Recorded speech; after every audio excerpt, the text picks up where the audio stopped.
A ring that doesn't fit, a tiara that breaks, an iPad on the altar. Royal weddings are hardly forgettable, but some of these weird moments will stay embellished in your brain forever. Princess Catherine's wedding to Prince William on April 29, 2011 was not only the most exciting thing to happen to the royal family in decades, it was a fashion spectacle. Kate's dress had to follow the tradition begun by Queen Victoria that the fabric and the making of the dress all come from and occur in England. The inspiration really was the dress, that it shouldn't be some huge statement, that it should be something very personal. The dress was created by Sarah Burton for Alexander McQueen and was top secret until the great reveal outside of Westminster Abbey. While Kate's dress was an absolute marvel, it was actually her hair that caused a stir. The Duchess of Cambridge decided to wear her hair half up, half down in what her stylist artfully called a demi-chignon, aka a half bun. Why was it so shocking? Prior to, there had been a 350-year-long tradition of royal brides wearing their hair up. In the documentary William and Kate: The Journey, reporter Ashley Pearson explained that Kate had to stand her ground, revealing, "Royal sources tell me that the royals indicated very strongly to Kate that they would prefer her to wear her hair up for this very special occasion. However, both Kate and William preferred her hair down and curled. To complete it, Kate's stylist created mood boards ahead of time to capture the correct look to go with the coveted Cartier halo tiara loaned to her by Queen Elizabeth." Of all the surprising guests at Prince Harry and Meghan Markle's wedding, his exes might have made the top of the list. Both Cressida Bonus and Chelsea Davy showed up, fascinators and all, for Harry and Meghan's big day at St. George's Chapel in Windsor Castle on May 19, 2018. The two women had previously had major long-term relationships with Harry. The Zimbabwean Chelsea Davy dated Harry from 2004 to 2010. Davy ended up finding the prospect of royal life unsavory and chose to take a different path in life, away from all the scrutiny and pressure. Bonus, the British actor, dated Harry from 2012 to 2014, according to Us Weekly. She also found the endless attention on Harry's life, including his relationship, too stressful. For both of his exes, it was clear that there wasn't any envy at Harry's wedding. Nevertheless, some found the optics of their being there rather odd. But if Meghan thought it was strange, she didn't say so.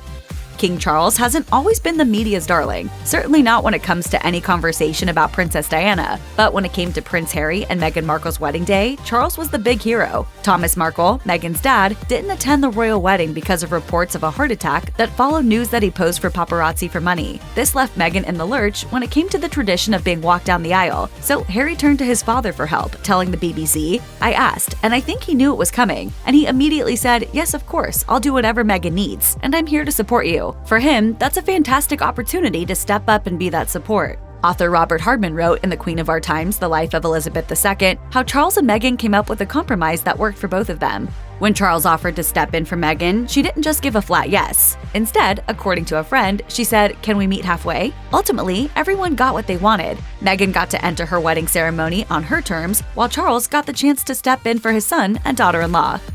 Prince Harry and Meghan Markle's wedding made headlines for the very impassioned sermon delivered by the Most Reverend Michael Bruce Curry. The clergyman hit a historic record as the first American preacher to ever speak at a royal wedding. Per Good Morning America, Curry's sermon was a vibrant meditation on the healing power of love, but his delivery might have been a bit more dynamic than many of the British guests expected. Twitter got all over it, sharing screenshots of Elton John and Zara Tindall appearing to be shocked in their pews, with someone tweeting, "The Most Reverend Curry doing his damnedest to try and make these Brits feel anything." To make matters even more untraditional, Curry delivered his sermon from an iPad, a charming departure from the antiquity of St. George's Chapel. The first Black presiding bishop of the Episcopal Church in the United States later told Good Morning America how significant Harry and Meghan's wedding was, sharing, "Their love was a sign of God's love and what that love can do in our lives. It brought together our African heritage, our British heritage, our American heritage." He also laughed about the fact that he thought it was a joke when they first asked him, adding, "I didn't believe it because a member of my staff called and said, 'They'd like you to preach at the royal wedding.' I said, 'Get out of here. It's April Fool's. You've got to be kidding me.'"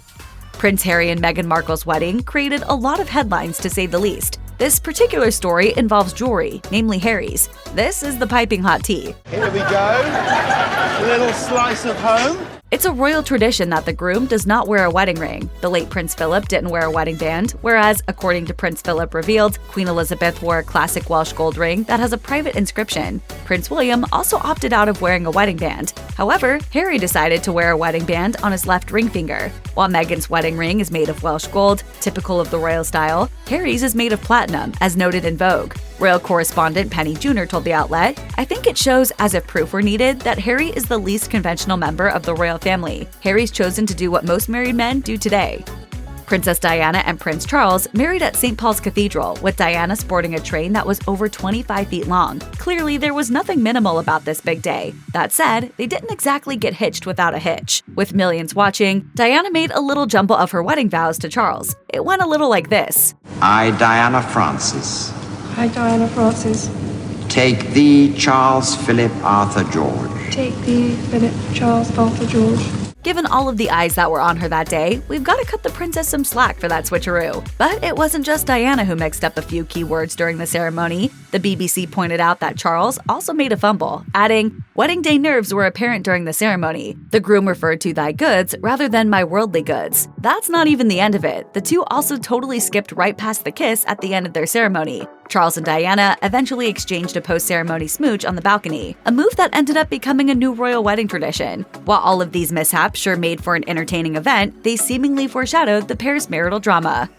There was a funny little moment during Prince William and Kate Middleton's wedding, where William struggled to get Kate's wedding band on her finger. Knowing how fastidiously planned royal weddings are, why on earth didn't Kate's ring fit properly? It turns out, according to the Daily Mail, that Kate ordered a size too small because she lost weight before the wedding and had a request for the jeweler. An insider revealed to the Daily Mail, Kate asked Wartsky, who made the ring, to make it a size smaller so it didn't slip off. While the little sizing gaffe did create a brief moment of light drama during the ceremony, according to an insider who spoke with the Daily Mail, it has now become a subject of amusement to her and William. Whatever the size of the ring, it's clear the two of them are the perfect fit.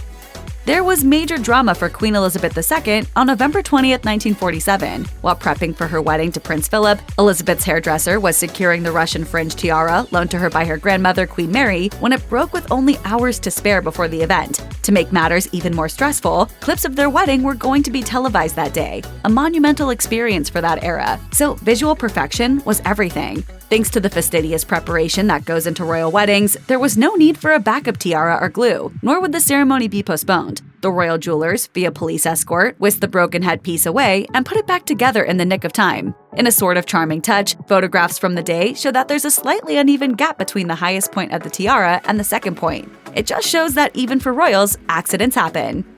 In one of the more curious traditions at Prince Charles and Camilla Parker Bowles' wedding, the couple publicly renounced their sins. Following the Book of Common Prayer from 1662, according to CNN, the couple said aloud, "We acknowledge and bewail our manifold sins and wickedness, which we, from time to time, most grievously have committed, by thought, word, and deed, against thy divine majesty, provoking most justly thy wrath and indignation against us." The very intense public prayers were at least partially said because the couple had an extramarital affair while Charles was still married to Princess Diana, a choice that plagued them for years into their relationship, due to the public's allegiance to Diana. Their wedding, held on April 9, 2005, was unconventional for a number of reasons. They had to push it back by a day because Pope John Paul II had died on April 2nd of that year, and Charles had to go to the funeral on April 8th as a stand-in for Queen Elizabeth. They also broke with royal tradition by having a civil service first, since both Charles and Camilla had been previously married, and they followed this with a religious service at St. George's Chapel. The Queen and Prince Philip opted out of the civil ceremony but attended the religious one. The Queen also hosted a wedding reception for the couple. The wedding also steered clear of the typical fanfare of a royal wedding and kept to a more subdued theme.